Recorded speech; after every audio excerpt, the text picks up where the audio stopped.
western base of Superstition Mountain sitting over there. And on this end, it is a little over 5,000 feet above sea level. And it's the second most photographed spot here in Arizona.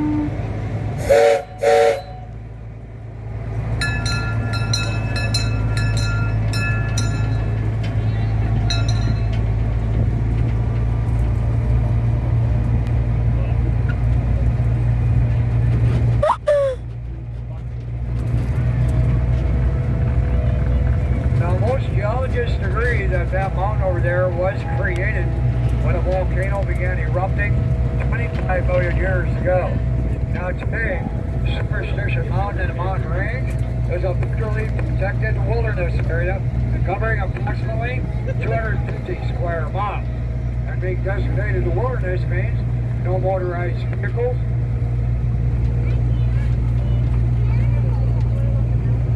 no mechanical or electronic equipment, and no prospecting or mining of any kind allowed within the wilderness boundaries. Now looking over here to the left for a few minutes, we have a lot of cactus growing between the tracks and the town. First, the tall ones, the giant squirrel cactus. They only grow in the Sonora Desert and can live up to 250 years. We also have prickly pear. We have several of them over there around that small swirl, and a couple more coming up in the middle. And we have cholla, right back there beside the tracks, staghorn. Coming up here on the left, we have the chicken cholla, also called the jumping cactus.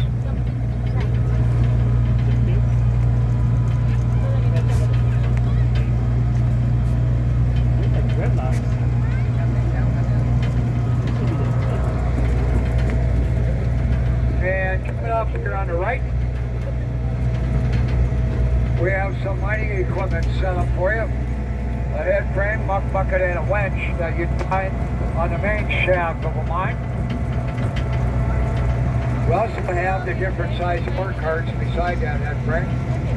That small gray one was used down inside the mines to move that ore to the main shaft and get it on the muck bucket.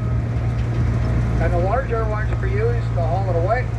There's a processing facility near the mining operations.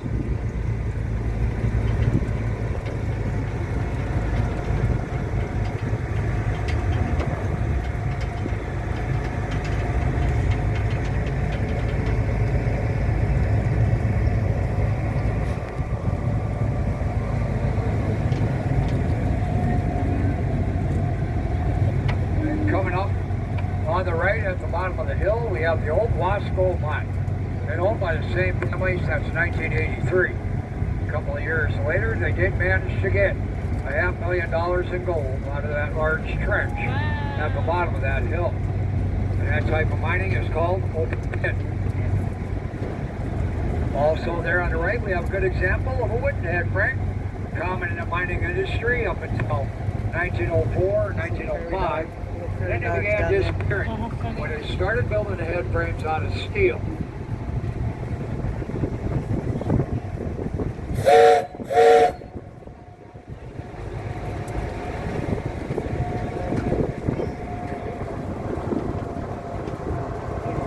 Now looking off into the distance, north of Goldfield, about 35 miles, we have four peaks. The tallest mountain in this part of Arizona and a little over 7,600 feet above sea level. During an average winter, we will see snow on it 2 or 3 times. But the amazing feature about four peaks is up there on the southeast face, between peaks number 3 and 4. Near the top, you're going to be standing at the entrance to North America's only commercially owned and operating amethyst mine. And it does produce some of the finest in the world today. There are a couple of shops back there in Goldfield that carry for amethyst. You'd like to check it out before you leave town.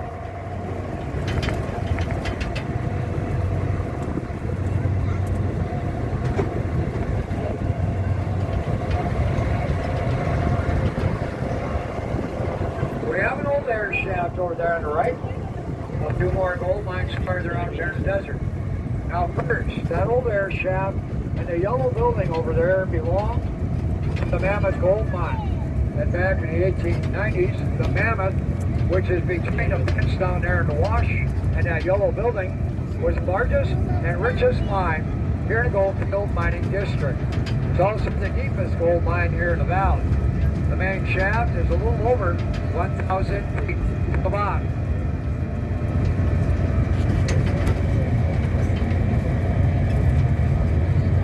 And the names of those other gold mines farther out there in the desert are Top Mountain, Black Queen, Black King, and the Golden Hillside.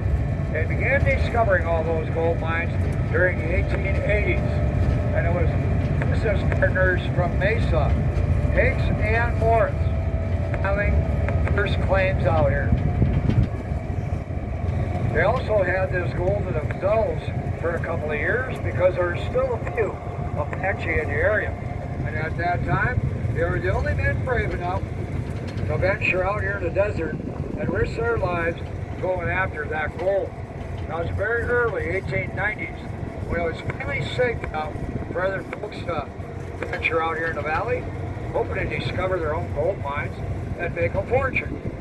And at that time, one mining company was set up, taking the gold out of the ground. Now, before I continue with the brief history of the gold mining that went on 127 years ago, look out the left side of the train, over there to the east. We have some really great views of Goldfield and the legendary Superstition Mountain in the background coming up. And if you folks over here on the left would please sit up so the folks on the right can get a better view. I appreciate it. Thank you. You folks over here, go ahead, stand up, check out that view.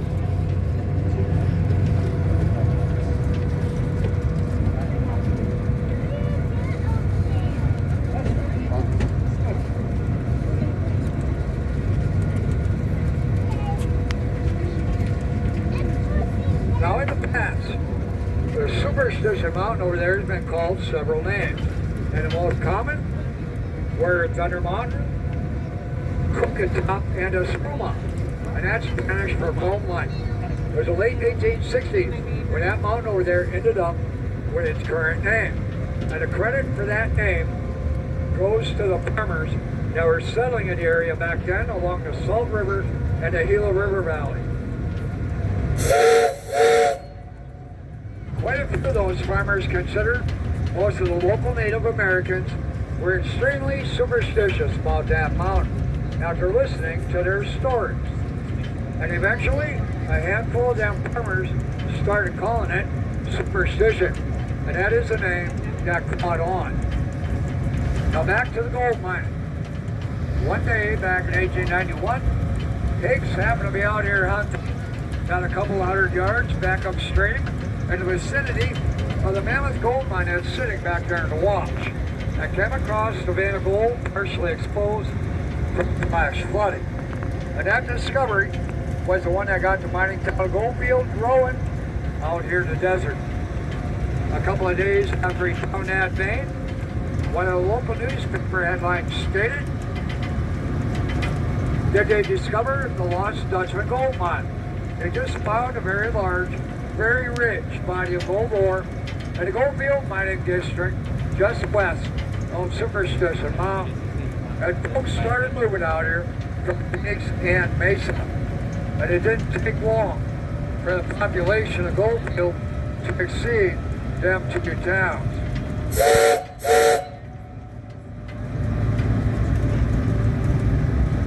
It was 1893 when the mining town established their charter and became incorporated.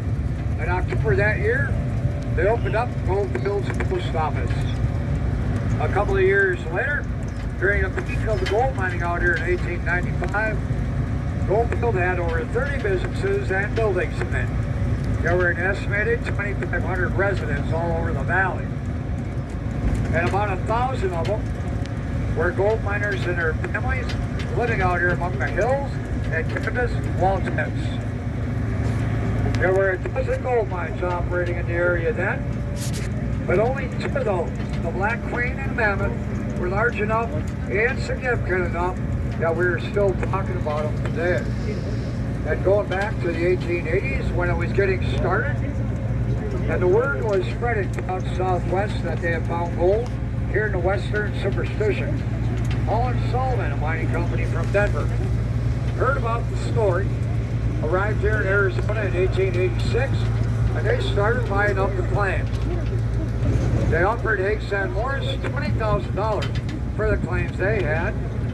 They accepted the mining company's offer. And out of that handful of claims Holland Sullivan ended up with, a couple of them didn't do too bad. The first one was a Black Queen.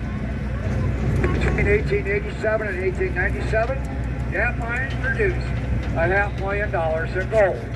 And this is back when it was worth $20 an ounce.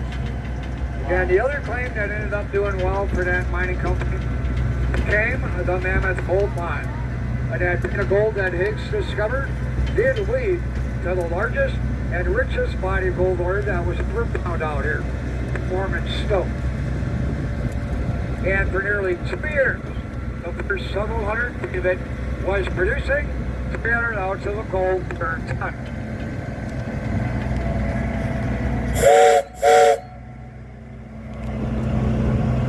There was a 20-stamp mill set up over there at Mammoth Mine. Processing that ore 24 hours a day, 7 days a week. And between 1891 and 1897, total gold production from the Mammoth was 64,000 ounces. I got $20 an ounce. That was $1,200,000 worth. Not a bad return on that $20,000 investment. All the other gold mines out here in the valley under different ownership produced $3 million during that same time period.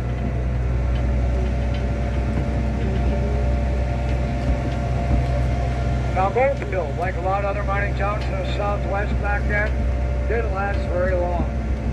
It was 1897 when the gold started to run out, mines were shutting down, and the miners and their families were leaving the area.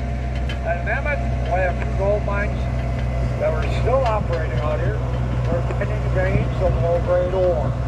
Then the mine owners got greedy and made a decision to follow one of the veins a little further underground. It would turn into a larger, richer than gold. They believed an old saying, often heard in the mining industry. That's usually where you found it before.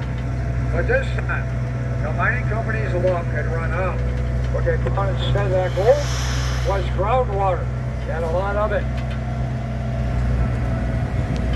After cracking into an aquifer, and then a couple of weeks later, still being monsoon season, the area received nearly 5 inches of rain in a very short period of time. That caused a lot of flash flooding. And Mammoth Gold Mine being flooded from below and above with tons of sand and gravel shut down. And the mining company being broke, packed it up and headed back to Denver. A couple months later, with everybody gone from Goldfield, it was the United States Postal Service that officially made it a ghost town when it deactivated the post office in November of 1898. And put an end to the richest era of gold mining here in the Goldfield mining district.